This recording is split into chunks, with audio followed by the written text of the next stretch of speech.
Really simple 9-minute, every minute on the minute movement pattern, just using your body, basic calisthenics, working and playing around with balance and mobility. There's heaps of different options. In the first round, I'll share with you the basics of the movement. If you want to add some spice, then feel free to do so in the second and third round.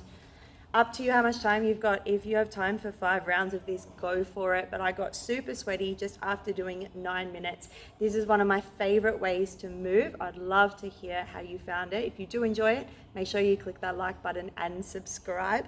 And let me know in the comments if you'd like to see more of this. Have fun. I'll pop a timer on. Just follow along. Make sure you've had some water and enjoy the movement. So let's start off with some really slow mobility, just opening up through the hips. So as we're coming through these movements, I'll let you sort of guide your own movement, just copy, follow along. Right here, we're working towards a squat, moving the hip up and then into an external hip rotation. Each time you put the foot down, try to land nice and lightly and just finding a depth that works for you in your squat.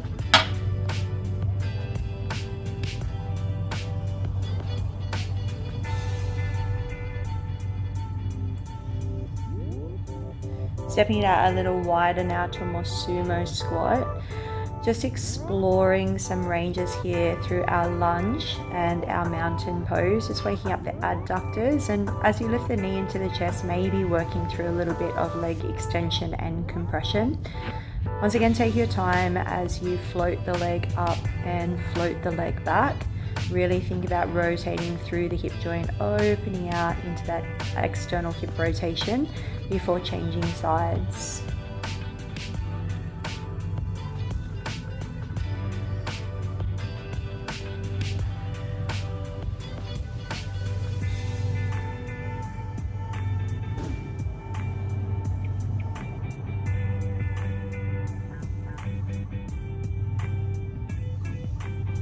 Now that the hips are nice and warm, we'll start to articulate the spine a little bit here. So starting with a forward roll, so chin to chest, belly to spine, coming down into a squat. And then what we're going to do here is just work on opening and closing the spine and up to stand. So once again, coming from the top, think about rolling down, bending at the knees and come into your version of a squat. Pull the sternum forward and the scapula together and come into protraction and round, and then roll all the way back up.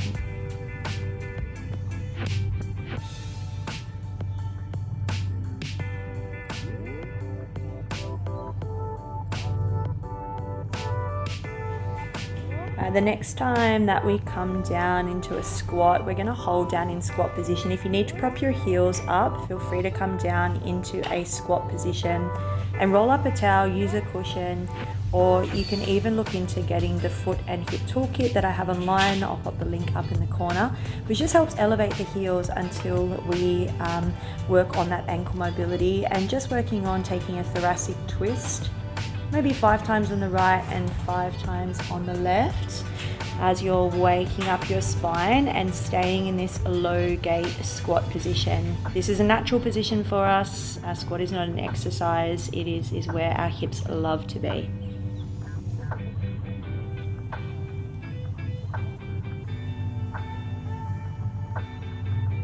All right, now let's tune into our hamstrings a little bit here. So going from a squat to a hang. Think about finding a really nice ape squat, so flexing the spine and then pushing through the tripod of the foot and lifting up the hips and opening the backs of the hamstrings. Taking a big roll up to stand, shaking it out a little bit, and then we're going to get started into a little bit more of our shoulder wrist warm up by starting to walk out through the spine. If that feels nice, roll your shoulders back, pull the sternum through, keep the toes tucked, and then we're going to articulate to come back. So chin to chest, pull the sternum up, draw the belly in and start to roll up through your spine. So a really nice one here. Once again, trying to articulate the spine, but also warming up through the hands, as we do have a fair bit on our hands today. Once again, just making this your own.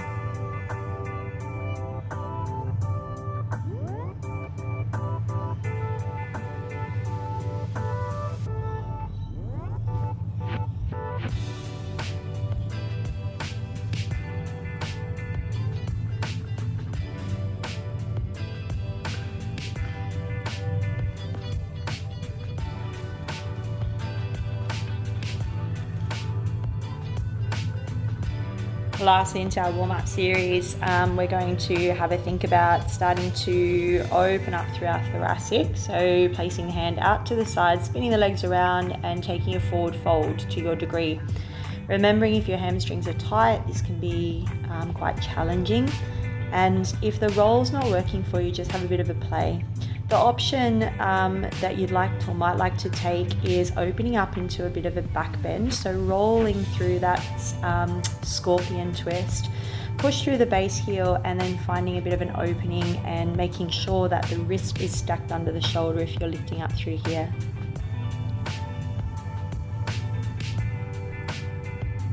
That should have felt really nice. So let's just take a few moments just to flush out our spine. Any movements that feel good for you. Thinking about moving the scapula between the shoulder blades. Think about bending the elbows, pushing away with the floor. Get your neck moving here. Anything that feels good.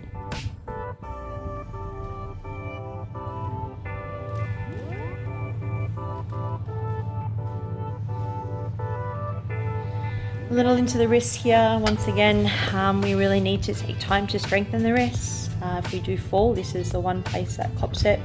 So maybe coming into the backs of the wrist, be really gentle with this if you're new to it. And then working on a reverse wrist push up if that is in your practice. If not, just do what you can to work towards this.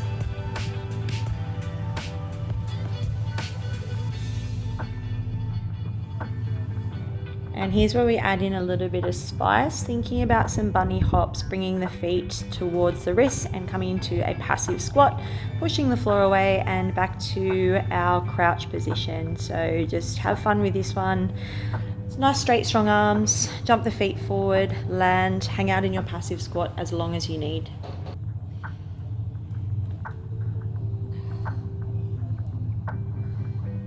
By this stage you should be pretty warm, especially if you were doing those bunny hops, and that will get us nicely ready for our flow.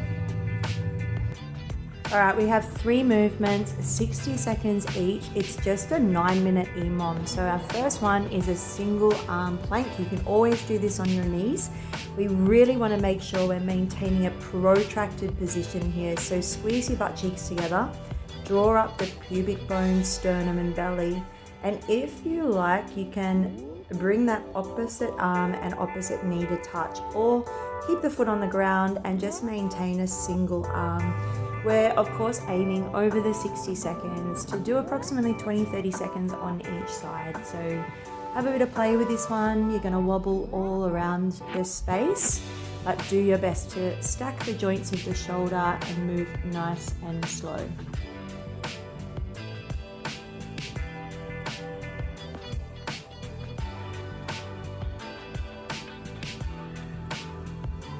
Well done. Moving slow does not mean moving easy, so take a few moments here before we go straight into the second minute of movement.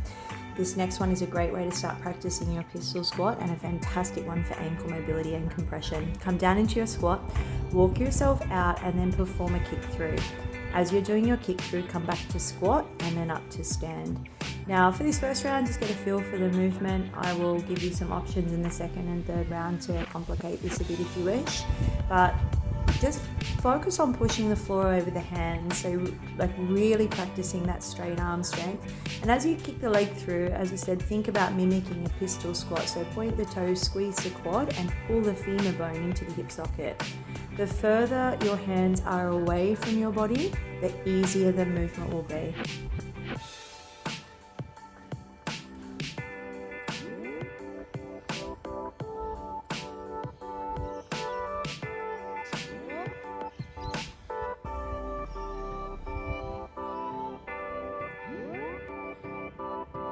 Alright, that's 2 movements down out of our 3.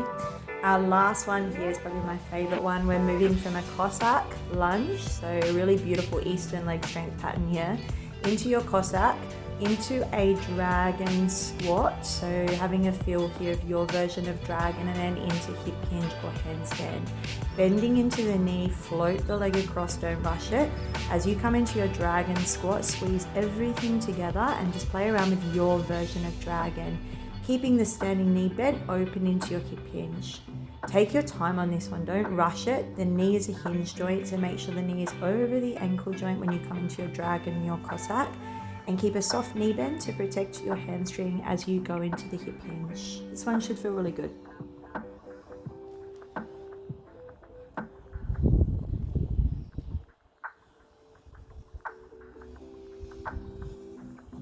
All right, you know the movements now. We are into our 4th minute. We just go straight in. We're back to the first pattern. That is your single arm plank, maybe a contralateral plank, maybe taking an option of spinning it around and maybe reaching for the knee or the outer ankle potentially, and just having a play with how the body moves nice and slow in that contralateral pattern. You got 60 seconds of work here, but in saying that, it's up to you if you want to finish at about 40 seconds or 50 seconds. Give yourself that 10-second rest before the next one. You're more than welcome.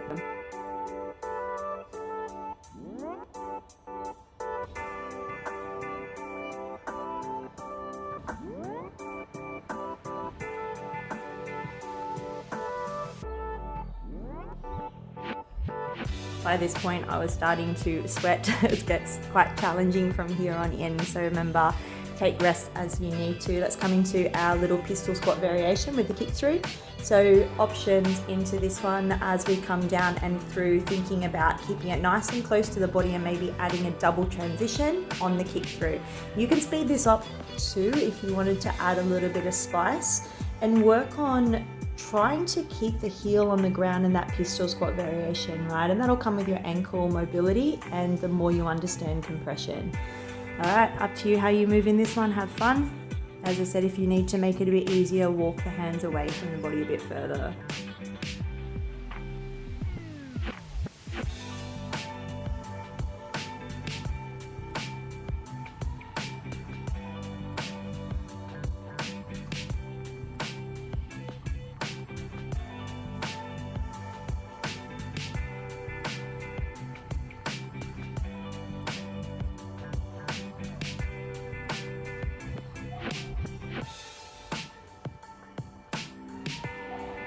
All right, and maybe using this as some active rest and some nice mobility. Let's come into our Eastern leg practice. So sliding across into your Cossack, into your dragon and hip hinge or handstand.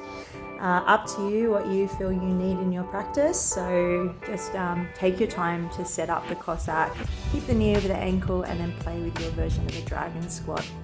For more info on the dragon squat, or if you're keen to learn it, you can look into some of my online programs and coaching. So feel free to check that link out. It's in the comments below.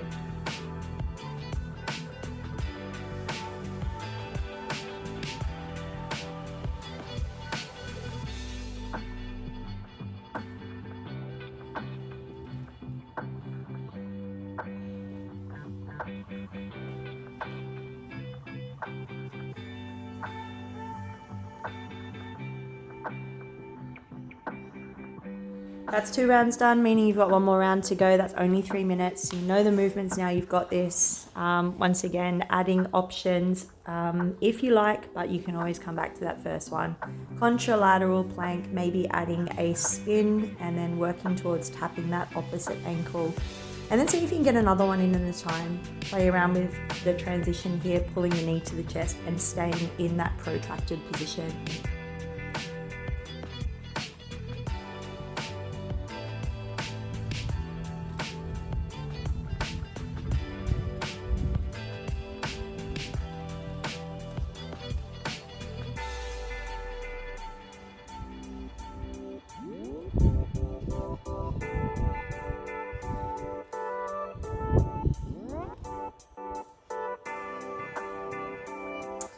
So that's the last one of those done. We have 2 more minutes to go. We're working into our kick through sequence next. See how you go at bringing the hand a bit closer to the foot, really working through compression. So really scoop the pubic bone, sternum and belly up and create a really nice protraction, and then trying to get into that pistol squat position. We really want to try to keep the whole foot on the ground in the pistol squat and then squeeze the quad and pull the femur bone into the hip socket. If you want a bit more spice, you can add a little jump between your transitions or a handstand hop.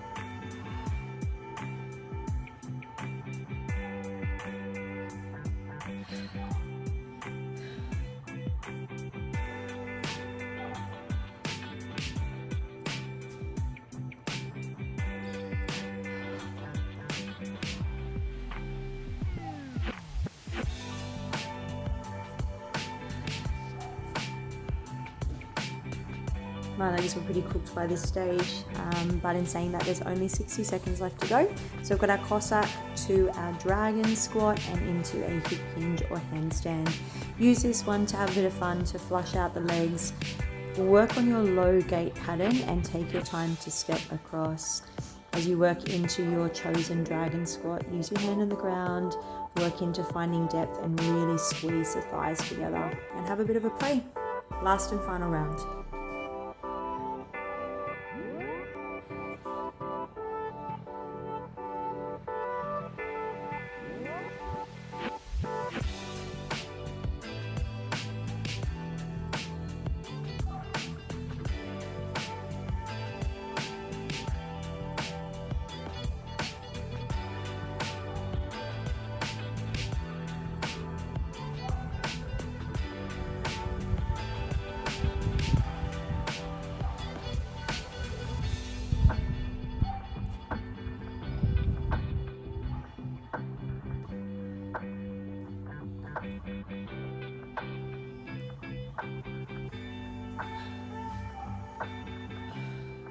That was a really spicy 9 minutes. I am absolutely dripping and I love moving that way. I love getting on my hands. I love to play. I hope that you do too.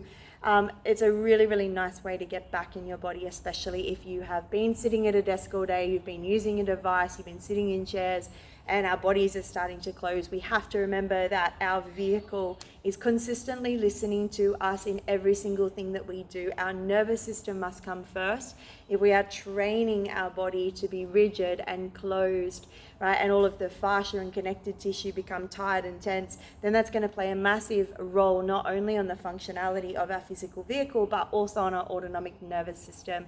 So keep your eye out for my autonomic nervous system, my nervous system reset course. I got those words out, which is every 4 weeks and it is completely online. So if you might be somebody who might be hammering it out in the gym, you might be doing everything that looks right on paper, but your body is not responding to what you're doing.